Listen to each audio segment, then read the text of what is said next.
आंनि खुलुमनायखौ बावहरग्रोबाय।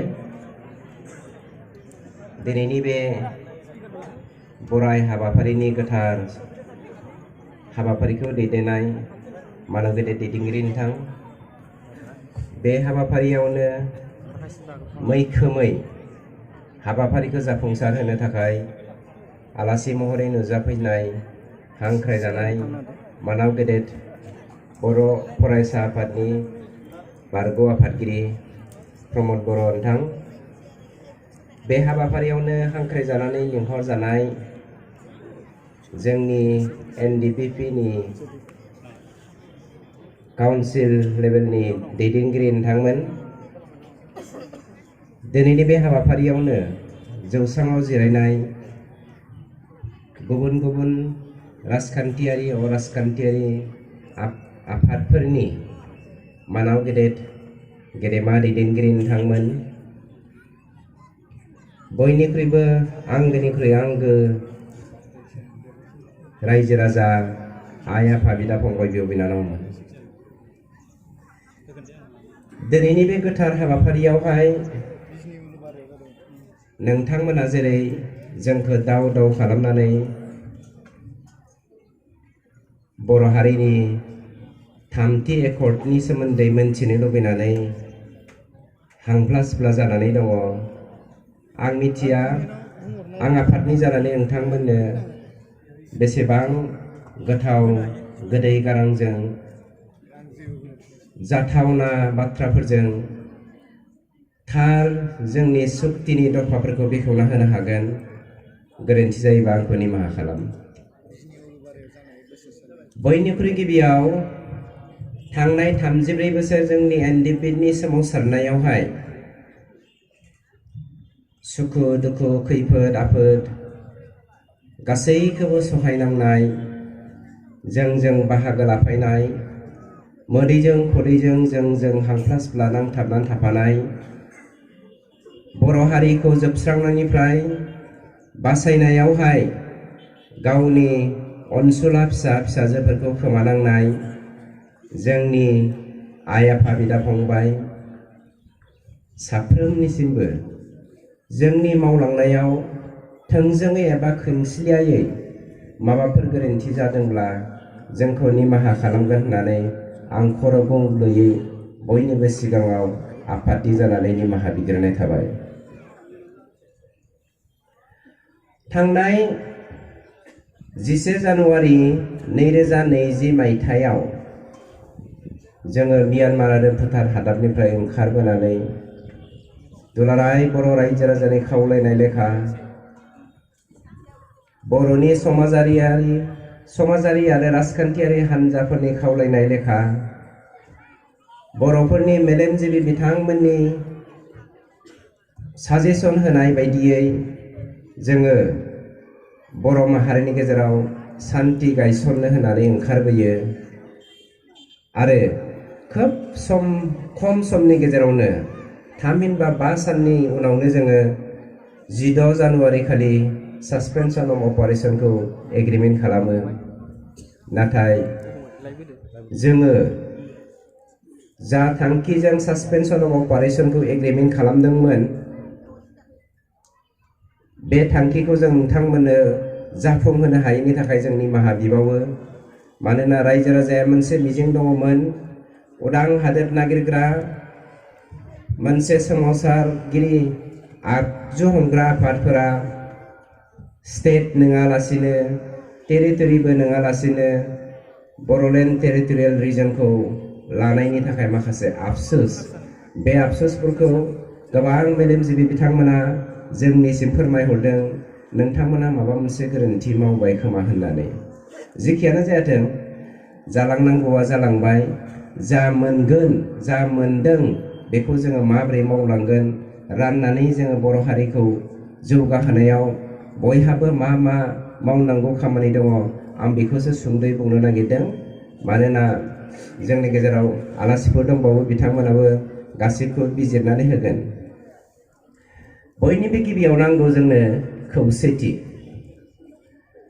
थांनाय 27 जानुवारि नैजि बोसोरावहाय जेब्ला जोङो थामथि बर' एकर्डखौ खालामदोंमोन बे समावहाय मानसिफोरनि गेजेराव मोनसे सोंथि फैदोंमोन जाय बिथांमोना बर' एकर्डखौ लाबोबाय बिथांमोना इन्टारिम मोनसे कमिटि एबा इन्टारिम मोनसे गभर्नमेन्ट दानो हानाय नङा होननानै बयबो मिथिबाय जाउना बेनो दि जोङो इन्टारिम गभर्नमेन्ट दानो हायाब्ला बर' हारिनि गेजेराव खौसेथि फैनाय नङा होननानै बयनिबो गोरबोआव गिखांनाय फैदोंमोन थामहिनबा थांनाय 34 बोसोर जोंनि सोमावसारनायनि गेजेराव गोबां समनि नारसिननायावहाय जोंनि आफादा एबा एनडिपिआ मोनब्रै खोन्दोआवहाय गावस्रादोंमोन बे गावस्रानाया गोबां जाउनाव जानानै थांदों बेखौ जोङो बुंथिनो नागिरा बेखौ लानानैनो रायजो राजाफ्रा गिदोंमोन नाथाय आं मोनब्रैबो एनडिपि आफादनि जानानै नोंथांमोननिसिम मोनसेल' खावलायनो नागिरदों जोङो थांनाय बोहैथि दाननि 15 तारिख खालि जोङो खौसे जाबाय आरो खौसे जानानै जोङो मोनसे कोअर्डिनेशन कमिटि दादों आरो बे कोअर्डिनेशन कमिटिनि गेजेरजोंनो जोङो माब्रै दावगालांनानै नोंथांमोननि हेफाजाब मोननानै जोङो बिटिआर एकर्डनि दफाफोरखौ मावफुंलांनो हागोन बेखौ जोङो नेनानै थागोन खौसेथि होननाय लोगो लोगोनो दानिया मोनसे बाथ्रा फैदों राजखान्थि आरो अराजखान्थियारि खौसेथि मोनफ्रोमबो अराजखान्थियारि बर' हान्जाफोरा खौसेथि जानो हायो नाथाय राजखान्थिनि जा प्रिन्सिपल बे प्रिन्सिपला राजखान्थिगिरिफोरखौ मालाबाबो खौसे खालामनो हाया जोङो एनडिपि जानानै नोंथांमोनखौ बेखौल' खावलायनो नागिरदों जोङो जेराव कोअर्डिनेशन कमिटि थाखाबाय कोअर्डिनेशन कमिटिया थिरांथाबो लाबाय बबेबा मोनसे बर'नि राजखान्थियारि हान्जाजों जोङो आखाइ हमलायनानै फैगौ बिसायख'थियावहाय रायजो राजानि साननाय हनाय लुबैनायखौ मावफुंनो थाखाय राजखान्थियाव एबा इलेक्सनाव बाहागो लागोन इन्डिपेन्डेन्टलि नंखायनो नोंथांमोना जेबो आफसुस दाजा नोंथांमोना जास्ट बेखौल' खालाम खौसेथि हिसाबै जोङो सोरनो होयोब्ला जोंनि जा मावनांगौ मावनानै मोननाय फिथाइखौ राननानै जानो हागोन सोरखौ देरहाहोयोब्ला बर' हारिनि इयुननि जा मिजिं बे मिजिंखौ जाफुंहोनो हागोन आं बेखौ सर्टलिसो बुंदों दाना खौसेथिनि बाथ्राखौनो आं एसे बुंबावनो नागिरदों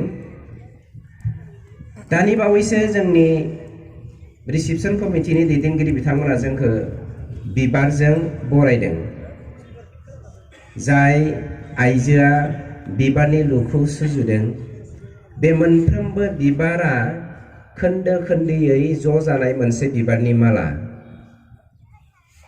रायजो राजानिसिम खावलायदों नोंथांमोना बर' हारिनि बारफा बारफा बिबार मोनसे बिबारनि मालायाव मोनसे बिबारजों जेरै नांजाबनानैसो माला जायो बेफोरबायदिनो नोंथांमोना खौसे जुदि आखाइ हमलायनानै दावगालाङाब्ला जोंनि बे मोनब्रै एनडिपिनि खौसे जानानै जा बिटिआर एकर्डखौ मावफुंनो थिरांथा लादों राजखान्थियाव आखाइ होनो होननानै बे खिन्थु जाफुंनाय नङा नंखायनो नोंथांमोननि खौसेथियासो जोंनो गोनांसिन जोङो दिनैनि दिनाव मोनसे समाव जोङो प्रि हिस्ट्रिकेल पिरियडनिफ्रायनो नायबोयोब्ला बर'खौ नुयो बर'आ जेब्लायबो बर'फोरा लिडारनि उन फल' खालामो खिन्थु दिनै जोङो दैदेनगिरि एबा लिडारफोरखौ बासिनायनि सम फैदों नोंथांमोनानो बासिनांगोन फेरेंगाया माबायदि नोंथांमोनानो बासिनांगोन प्रमद बर' बिथाङा माबायदि फेरेंगाया जुदि समाजनि मोजां मावग्रा नङा बायदि नुदोंब्ला बिनि आगु हिस्ट्रिखौ स्टाडि खालामनानै दिनैनि हिस्ट्रिजों जुदि नोंथांमोना रुजुनो नागिरदोंब्ला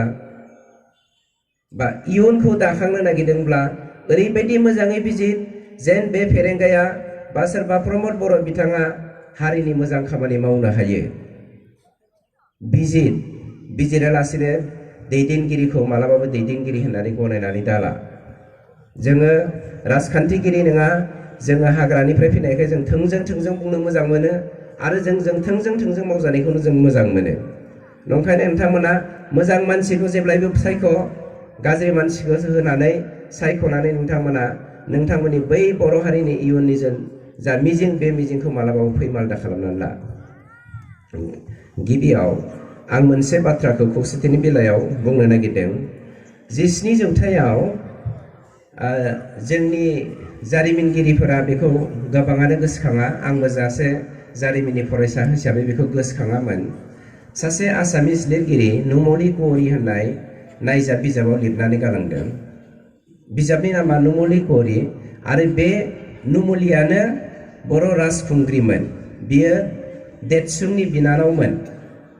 जेब्ला आहम राजाया बेखौ खुंख्राखौ फेजेननानै देदसुंखौ राजउलाफादाव फज'नानै बिनि बिनानाव नुमलिखौ लानानै फैदोंमोन, नुमलिया बिखा सौयै गाबदोंमोन। बियो ओरैबायदि गाबदोंमोननो, लिरनाय ड्रामानि खोन्थाखौ आं बुंदों, बेसेसिम सैथो आं बेखौ मिथिया, खिन्थु नुमलि कुवरिया जे सैथो बियो हिस्ट्रियाव दङ। ओरैबायदि गाबदोंमोन, बियो गाबनानै गावनि दानाय सिखौ, आर'नाइ, दानिसो नोंथांमोना जोंखौ आर'नाइजों बावदों, बे आर'नाइखौ बिसिफ्लेनानै बुंदोंमोन। गोबां जोंनाव हिस्ट्रिकेल प्रुफ दङ बिथांमोना मा लिरदों, मा थांखिजों लिरदों। 1970आव जेब्ला बुंदोंमोन অসমত এটাই ভাষা, এটাই সংস্কৃতি, এটাই জাতি আছে, সেইটো অসমীয়া। 1970 যদি बेखौ बुङामोनब्ला 1972-73 रमान स्क्रिप्टनि मुभमेन्टआ मालाबाबो जायामोन। दाखालिनि 1983 जानाय घटनाया जोंखौ बिदेशि होननानै होखारनो नागिरामोनब्ला 1986 नाब्ला सारनि दैदेननायाव मालाबाबो आर्म स्ट्रागलआ जानाय नङामोन। माने हिस्ट्रिया बेखौ बुंनो नागिरो, बे नङाब्ला बे जायामोन, बे नङाब्ला बे जायामोन। खिन्थु बर'फोरा शान्ति लुबैसोला।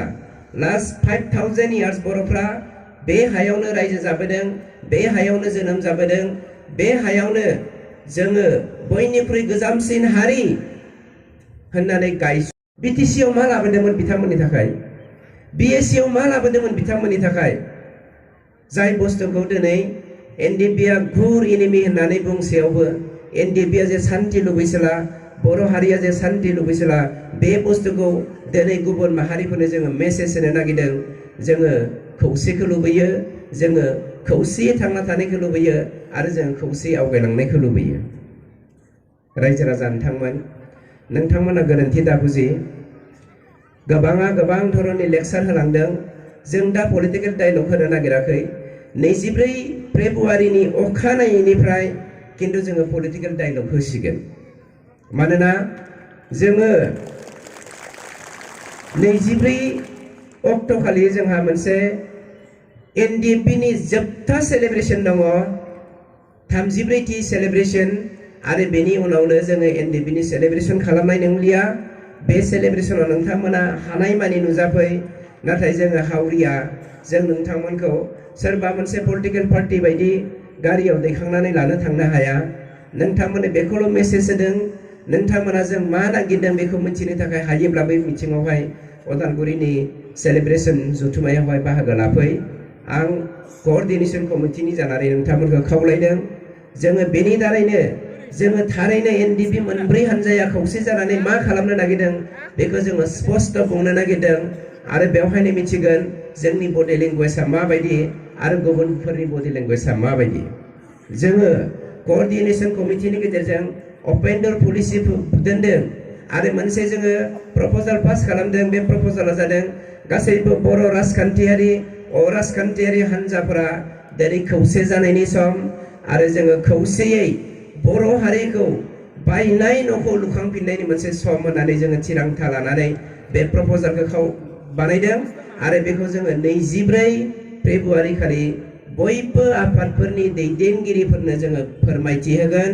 मानोना जोङो मोनफ्रोमबो आफादनि इनक्लुडिं गार्जेन बडि फर साहित्य सभा जोङो लिंहरदों, आरो बे जथुमानि गेजेरजों जों फोरमायगोन। बेनिफ्राय बिटिआरआव मा दं मा गैया पलिटिकेलि बर'फ्रा मा लाब जागोन मा लाब जाया ससियेलि इडुकेसनेलि आरो रांखान्थि बिथिङाव जोङो माबायदि जागोन इयुनखौ जोङो माबायदि नारसि जौगाहोगोन बेनि उनाव जोंनि गब्लं दिङाखौ जोङो माथेनानै गुबुन मोनसे मारुसिम मोनहैनो थाखाय जोङो मा मावलांगोन बेखौ जोङो 24 फेब्रुवारिनि अखानायैनिफ्राय पलिटिकेल डायलग होजेनगोन आरो बे समनिफ्राय नोंथांमोना मिथिगोन जोङो पलिटिकेलि माबायदि बाहागो लानो नागिरदों। गोजोन्थों।